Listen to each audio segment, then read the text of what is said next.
Rahim. I am Dr. Muhibullah Wazir, and the topic is the interosseous muscles of the hand.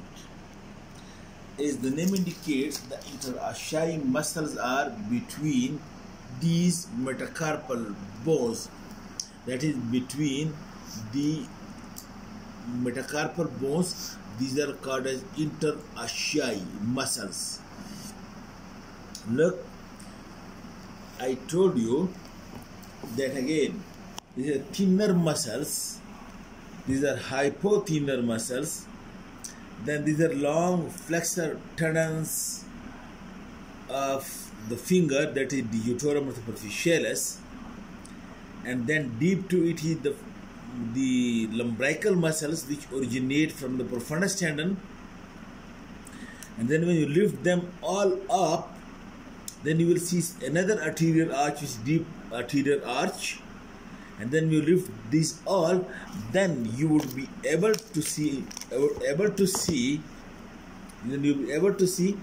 these metacarpal bones, and lying between these metacarpal bones there are muscles which are called as interosseous muscles, and there are two layers of interosseous muscles, one over here superficial and another behind it or posterior to it in each space.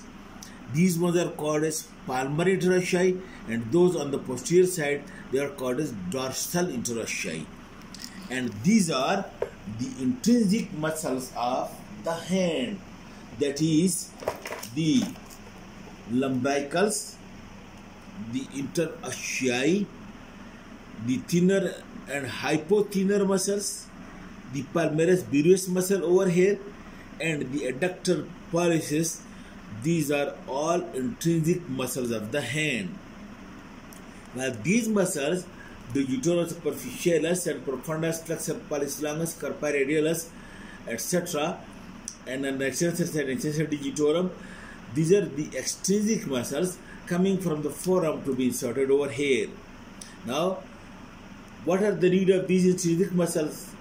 The long flexor tendons, they can flex and extend forcibly. Forcible flexion and extension is being done by these long flexor big muscles, while these small muscles which lies in the hand only, their origin, insertion, everything lies in the hand, to be called intrinsic muscles. This is actually for adjustment of the grip in different positions, but we call it as precise grip. The long flexor forceful grip, while the intrinsic muscle, it is for precise grip and in different adjustment for different position of the fingers of and the hand. The intrinsic muscles are being used. Specially, Allah has provided it for this special adjustment for different position and different movements and different functions being done by the fingers. Then all the intrinsic muscles, these are being supplied. All the intrinsic muscles, they are being supplied by the deep branch of the ulnar nerve, except the thinner muscles and the first lumbrical, which is being supplied, or the first two lumbricals, which are being supplied by the median nerve. The root value is actually the T1 and C and T1 level. That's why if lesion or paralysis occurs over here, one should think the lesion is at T1 level. Okay, this one. Now we come to the muscles. The muscles, the interosseous muscles, are palmar and dorsal. Okay, the palmar interossei, which lies over here between the metacarpal bones, it is said that the palmar or adductors, that is the words pad, P-A-D, means palmar adductors. To understand the origin and insertion of the muscle, think over this word pad, palmar adductors. Now you note that, okay, that look, this thumb is having its own powerful adductor for, as you know, adductor pollicis muscle. This one, the adductor pollicis, a powerful adductor. That's why you should think that it will not need the palmar adductor, that is the palmar interossei. So in that way, generally it is said that the palmar interossei are 3 in number. Note, generally it is said that the palmar interossei are 3 in number. That is, look, to the ring finger, it is the interosseous 1, palmar interosseous 1. To the little finger, it is the palmar interosseous 2. And to the ring finger, palmar interosseous 2. And to the little finger, palmar interosseous 3. But few slips of the interosseous muscles may be present for the thumb, and if present, then it is called as palmar interosseous 1, and then this is palmar interosseous 2 and 3 and 4. But it is said that this first palmar interosseous muscle to the thumb, it is very small, it is very thin and rudimentary, and said to be the part of the adductor pollicis or flexor pollicis, not a separate palmar interosseous. Anyhow, this is debatable like that. But if you consider as the first palmar interosseous, then note, as I told you, that the palmar are adductors. Note this point.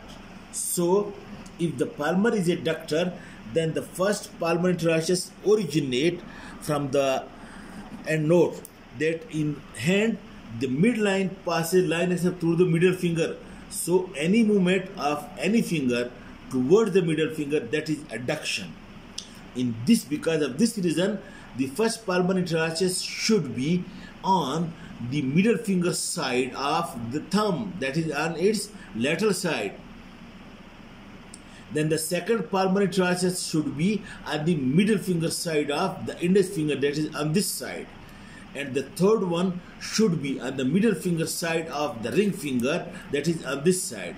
And the fourth one should be at the middle finger side of the ring finger, and the same way from the same side of the metacarpal bone. Now note, it is very easy, don't worry.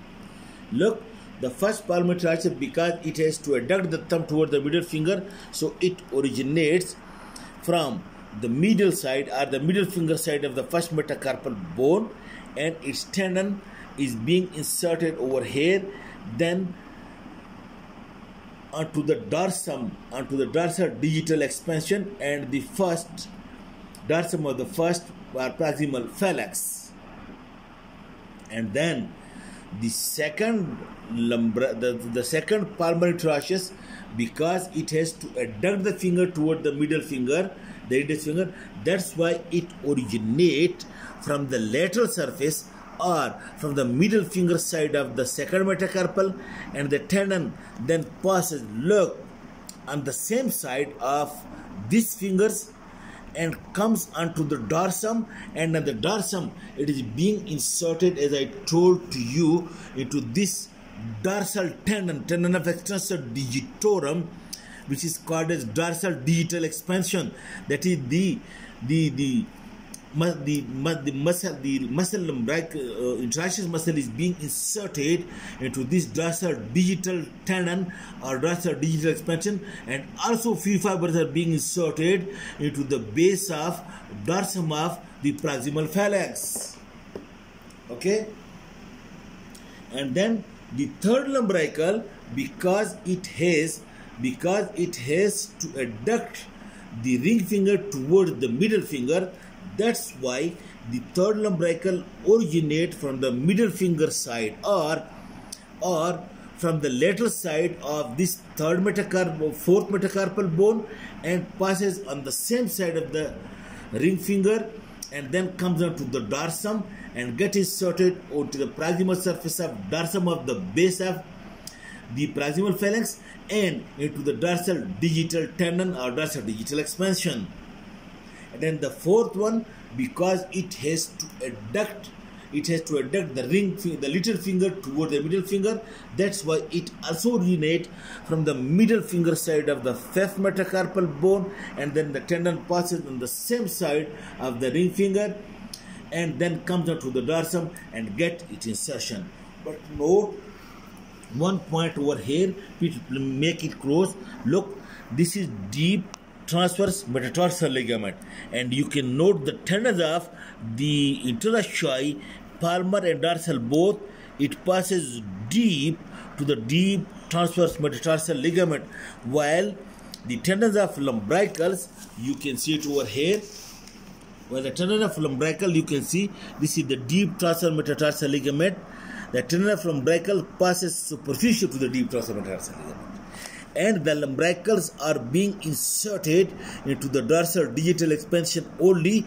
Fibers to the proximal phalanx are usually not present, but maybe otherwise it is only being inserted into the dorsal digital expansion, while the interossei are being inserted into the dorsal digital tendon as well as to the dorsum of the proximal phalanx.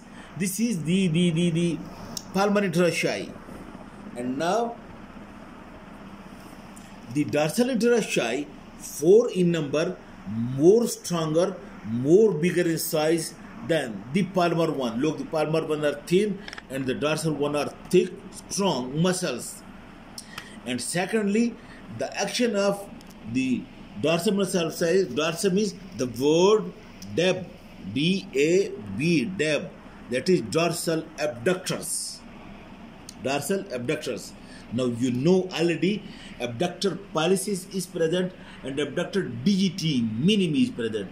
So having its own abductor, then the dorsal interossei are not needed by the thumb and not needed by the little finger. The dorsal interossei are only for these 3 digits, or these 3 fingers. Okay, one point.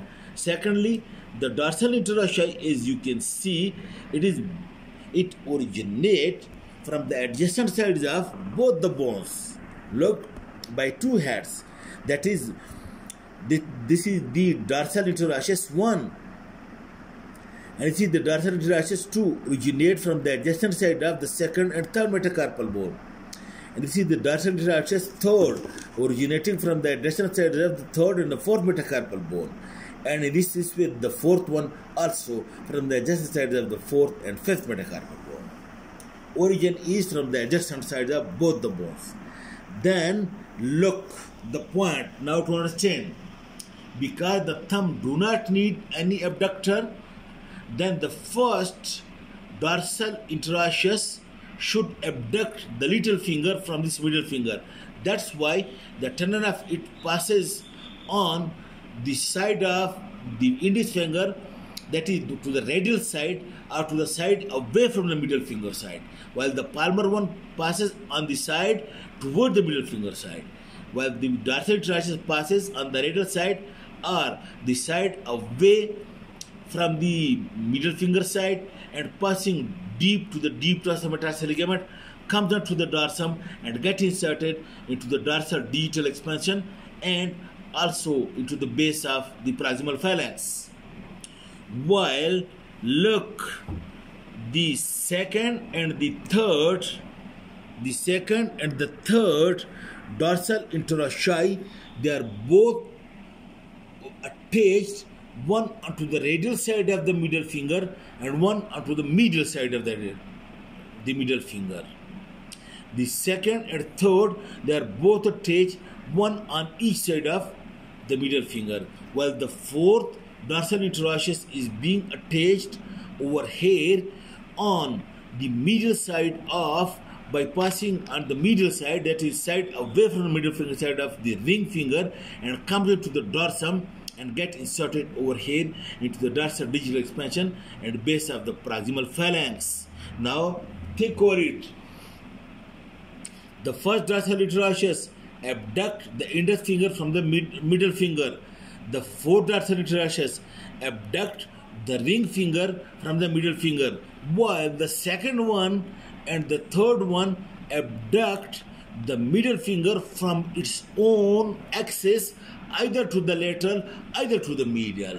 That's why the second and third dorsal interosseous is abductor of the middle finger from its own axis. Now, when this is then abductor, then the adduction is being done by this one again to its own side. In this way, the dorsal interossei, one is attached to the index and one to the ring finger and two to the middle finger, while the little finger and the thumb both are having its own abductor pollicis and abductor digiti minimi. This is the origin and insertion of the interossei. Now, what is the nerve supply? The nerve supply of all the interossei is being by the deep branch of the ulnar nerve. It is all by the ulnar nerve. While the lumbricals, you already know that the lumbricals may be supplied 2 and 2, 2 by the median and 2 by the ulnar, 1 by the median and 3 by the ulnar, or 1 by the ulnar and 3 by the median. While the interossei all are being supplied by the deep branch of the median nerve. Okay, now the origin, and note that the interossei passes deep to the deep tarsal metatarsal ligament, while the lumbrical passes superficial to the tarsal metatarsal ligament.